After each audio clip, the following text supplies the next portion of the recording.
Doctor Mohammad Yunus আরো ৫ বছর ক্ষমতায় থাকবে, কি খেলা দেখালেন ডক্টর মোহাম্মদ ইউনূস? সবাই বিস্তারিত দেখছেন এবং সর্বোচ্চ শেয়ার করে অন্যকে দেখার সুযোগ করুন। এটাকেই বলে ঝোপ বুঝে কোপ মারা।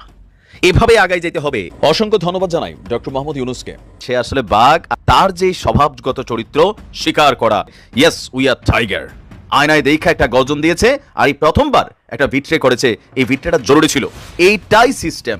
ধর তক্তা মার পেরেক স্টাইলে এই ঘটনা ঘটানো হয়েছে।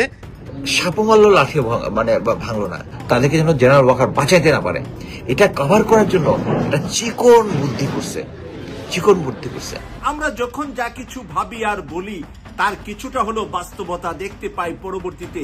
এটা সেনাপ্রধান ওয়াকারুজ্জামান নিজ হাতে করেছেন, কারণ সেনাপ্রধান ওয়াকারুজ্জামান একটি চেয়ারে, সর্বোচ্চ চেয়ার, তার ডানে এবং বামে, সামনে এবং পিছনে যে ড্রোন অনেক রিকোয়েস্ট বা অনুরোধ করেও ভারত পায়নি তুরস্কের কাছ থেকে, সেই ড্রোন শুধু দেওয়া নয়, রীতিমতো সেই ড্রোনের ফ্যাক্টরি বানাচ্ছে বাংলাদেশে তুরস্ক। অর্থাৎ ইউ হার্ড রাইট, তুরস্ক এবং বাংলাদেশ যৌথভাবে ড্রোন ফ্যাক্টরি স্থাপন করতে যাচ্ছে বাংলাদেশে। এটি চলতে পারে না। একটি দেশের ভিতরে দুজন রাষ্ট্রপ্রধান থাকতে পারে না।